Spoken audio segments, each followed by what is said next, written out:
Well, my 15 days are completed. I no longer have the Dexcom Stelo on my arm. I have it right here in my hands. He looks like a kind of a meek little fella, not very impressive to look at. I call him Charlie, the CGM.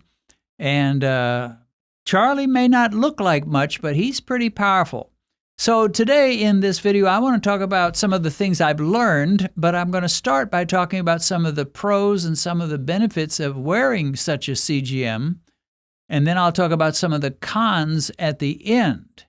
And let me start by reminding you once again that this Dexcom Stelo is the very first CGM, that stands for Continuous Glucose Monitor, that is available in the United States without a prescription.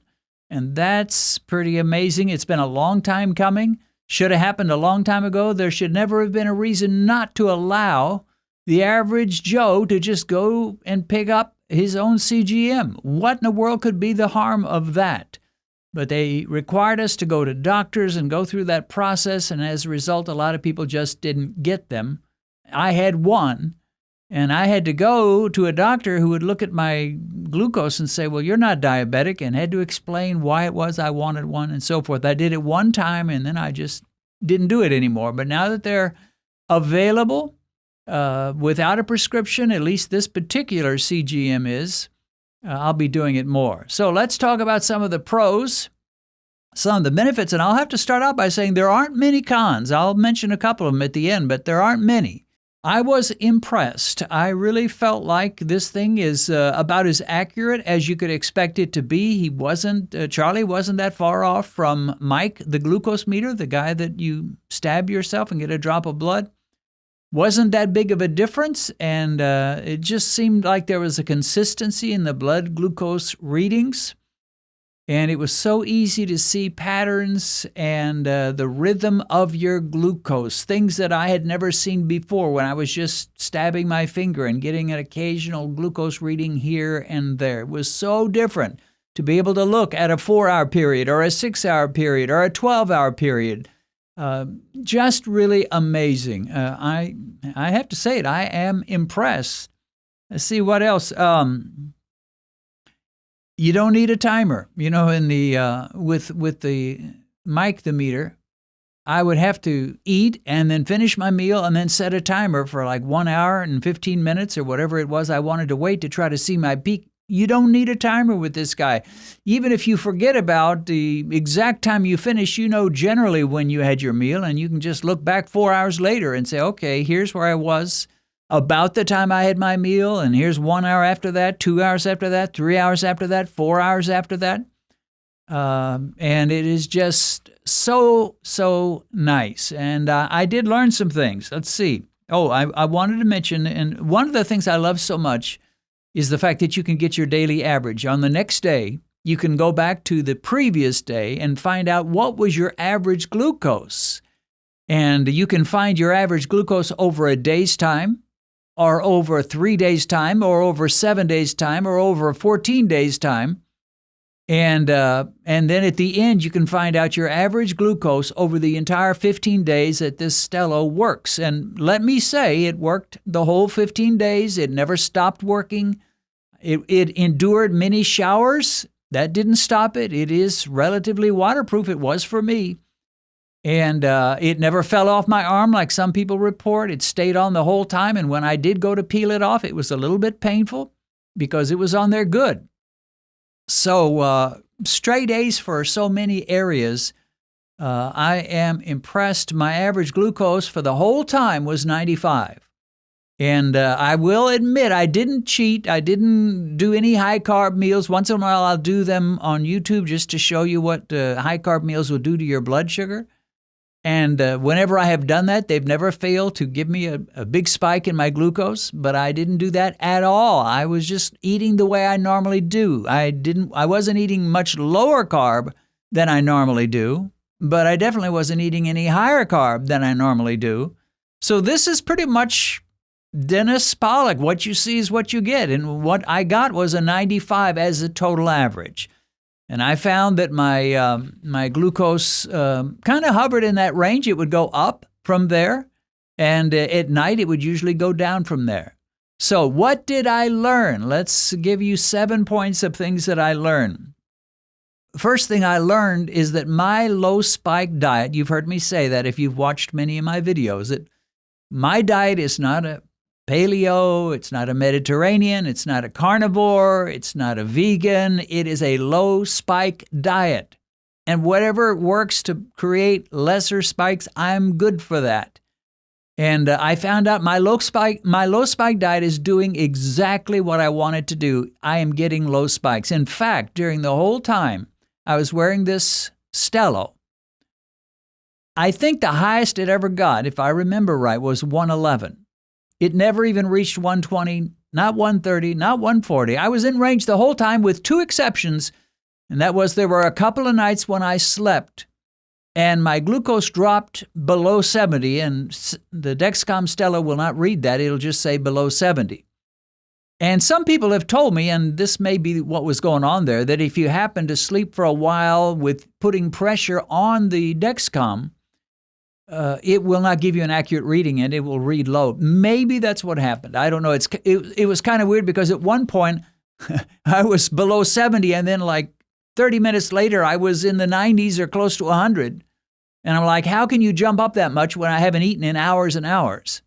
So that may be what's going on. But overall, I found out that my low spike diet is doing exactly what I wanted to do. Now, one thing that was a little bit of a disappointment, it wasn't a disappointment in Charlie. He was doing his job fine. It was a disappointment in me. And that is, I liked the thought that even though I would eat low carb and low spike, I liked the idea and I kind of assumed that I could, within an hour and a half to 2 hours, get back down to a nice low baseline level. Oftentimes, that wasn't the case. Oftentimes, I could be 3 hours after a meal and I still wouldn't really be down to where I wanted to be and where I felt was my normal level of glucose. So that was one thing I learned. I don't come down all that fast.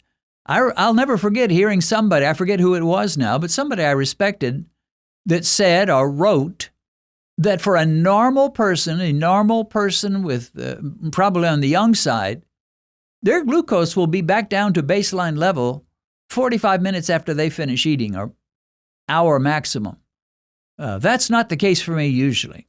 And there were some times where even though it didn't spike that high, it stayed up in that 110, 108 range, kind of bouncing around 108, 105, 94, 109, just kind of bouncing around in that upper range, which isn't bad at all. A 108, a 109 is not terrible at all. It's not bad. But I'm kind of a perfectionist, and what I wanted was to see it within about an hour, hour and a half, bounce right back down to 90, 88, 91, something like that. And oftentimes that didn't happen. So my norm seems to be in the 90s. And during the part of the day where I eat, it's usually in the upper 90s up to maybe 110.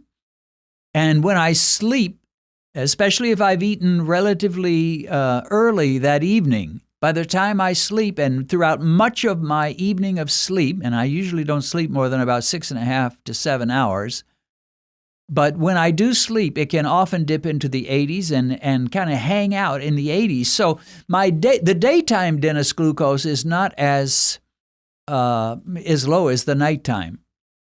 I don't get much dawn phenomenon when I first wake up. I don't go to bed with a 95 and wake up with a 120 like some people report, or a 140 or a 160. But I do find that I tend to creep up during the morning hours for a while. And I had figured that out with Mike the Meter anyway, so that wasn't really news. Now, here's one thing I discovered. I like nuts. I'll have to admit, true confessions, I love nuts of all kinds. And it doesn't matter, peanuts and pecans and almonds. I have given up on cashews. I just don't eat them because they're like double the carbs of most nuts. But most other nuts I do enjoy. And sometimes when I'm about to prepare a meal in the dinner time, or even if it's a lunchtime, usually Benedicta fixes our lunch. That's our main meal. A lot of times for dinner, for supper, as we Missourians call it, we're on our own, and she'll fix something quick for herself or just have some coffee and a few nuts, and I'll do the same, although I may make a hamburger patty. But oftentimes before a meal, I'll just go ahead and grab a handful of nuts. And then there are some meals that that have a lot of nuts in them, such as chia seed pudding. When I make chia seed pudding, I'll throw in some pecans and some walnuts and some almonds and some peanuts. And so it's about half chia seed and half nuts.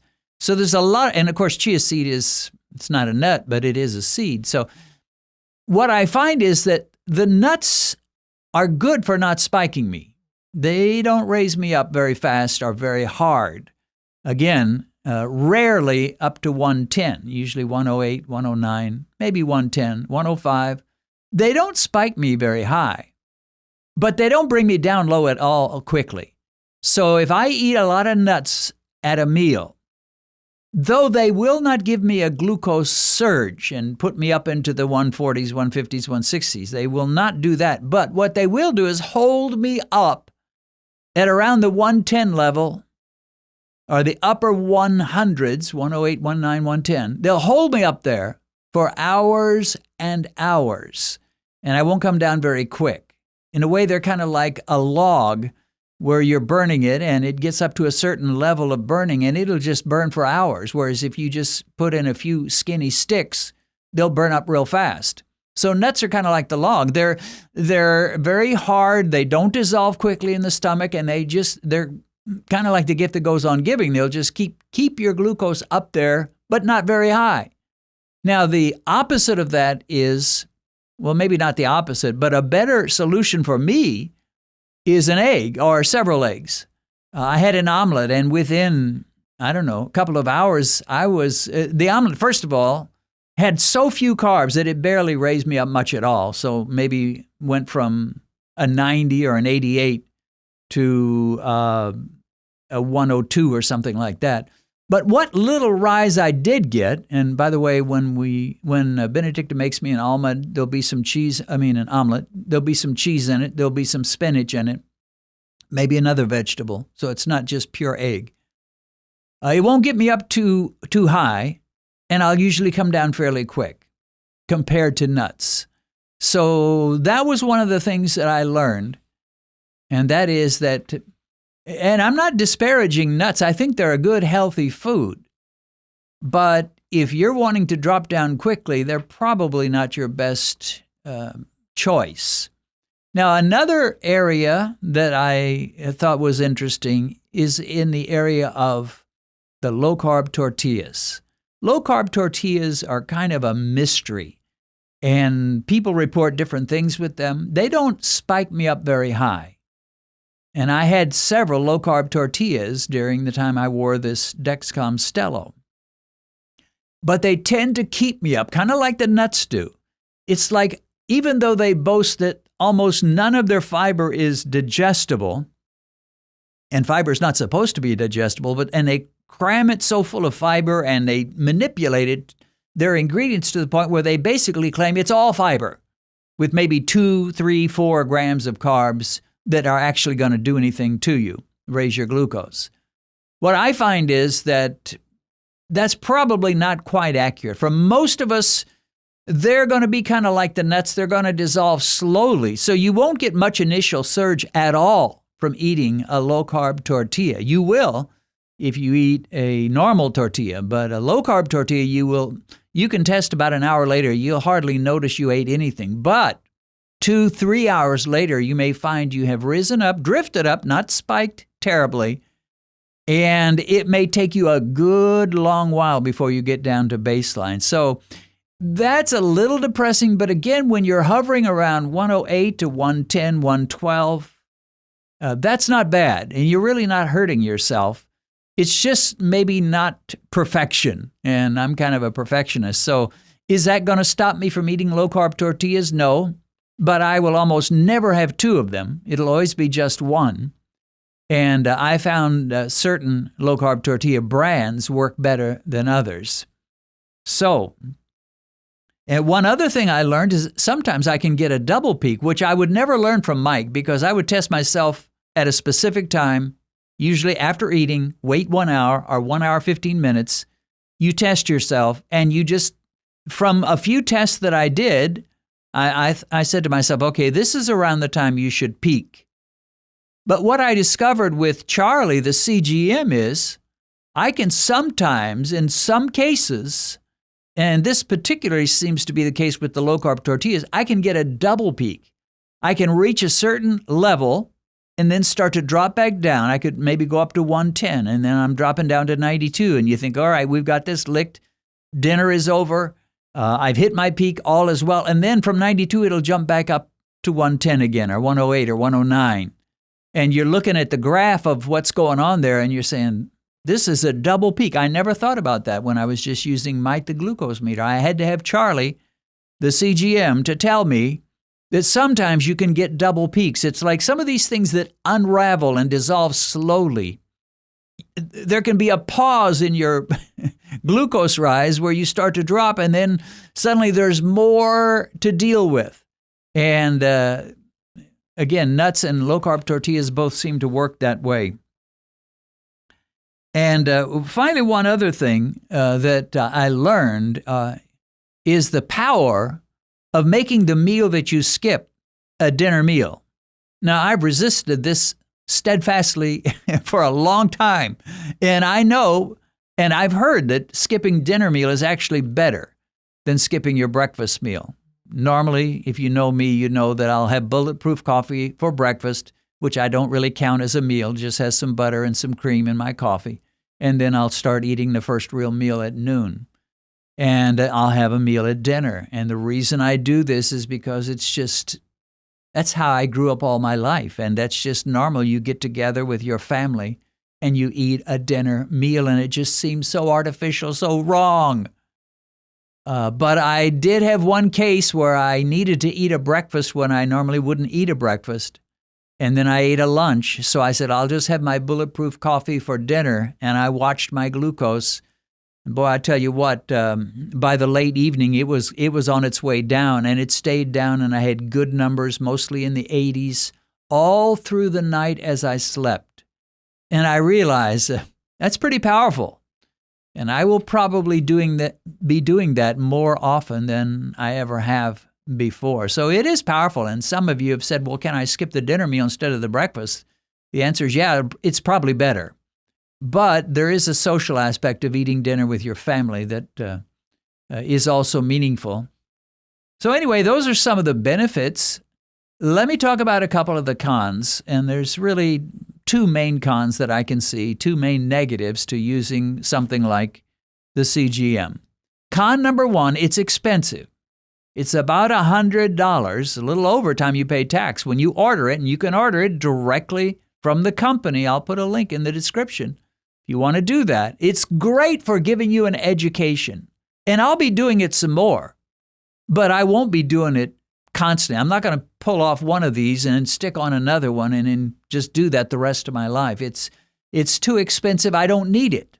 I had already whipped diabetes with Mike, the glucose meter, the guy that you have to stab your finger. I'd already beaten it, and it can be beaten. So if you're in a situation where you can't afford this at all, well, do not despair, because you can still beat diabetes with just Mike and just occasional tests, especially once you get in the rhythm and you find out what works for you and what doesn't. But it is expensive, and even if I was a millionaire, I'm not sure I could justify just spending that money when you don't need to. I mean, I don't need to, but I will do it some. Now, the one benefit I see from it is it holds you accountable. It kind of reminds me when I was a young Christian, bumper stickers were a big thing. I don't think hardly anybody puts bumper stickers on their bumpers anymore on their cars. But when I was young, in a young believer in the 70s, there was a lot of bumper stickers going around. And most of us who are Christians, we wanted a Christian bumper sticker on our car. And so I did that. But you know, the minute I put that bumper sticker on my car, I started to drive differently. I was much more of a polite driver and more respectful and kept more to the speed limit and didn't try to jump in front of people, because it was like, you've got this bumper sticker on declaring you're a Christian. What kind of reproach are you going to bring on the Lord if people say, I got cut off by someone whose bumper sticker said, praise Jesus? So it made me a better driver. Well, I think Charlie is the same way. He holds us accountable. If I have a meal where I'm kind of halfway cheating, maybe not fully, but halfway cheating, or I want to take a big old handful of nuts before my meal or after my meal, I think, yeah, but what's Charlie going to say about that? And I'll test, and sure enough, Charlie may not be so happy. So he kind of holds us accountable, and for that, he does a real service.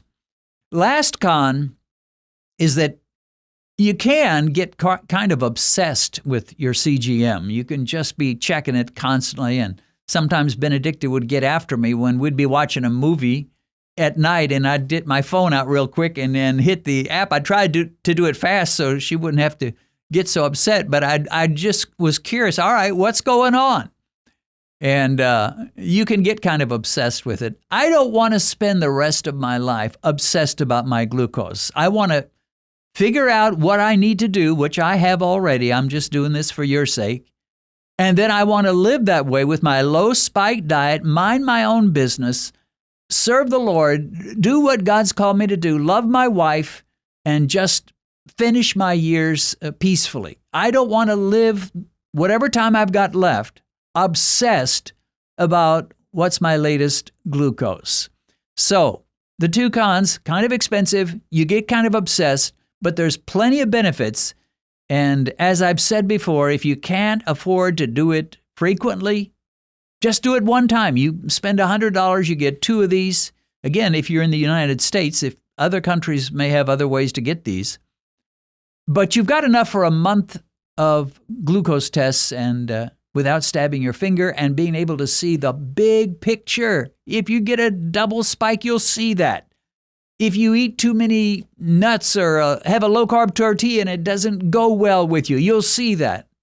You'll get a real education. So my basic diagnosis of this Dexcom Stelo is like it. And it's not far off from Mike the Meter. The numbers aren't that different. So consider it, or something similar, or if you go to the doctor, maybe he'll write you a prescription. You can get a more official one like the Dexcom G7 or the Freestyle Libre 3, I think is the latest version. We need some data, folks. If you're going to beat diabetes, you need some data, you need some input, you need some information to see what's going on. And what way can I start moving to fix this? And the good news is it is fixable. Type 2 diabetes is fixable. And it starts with getting the right data.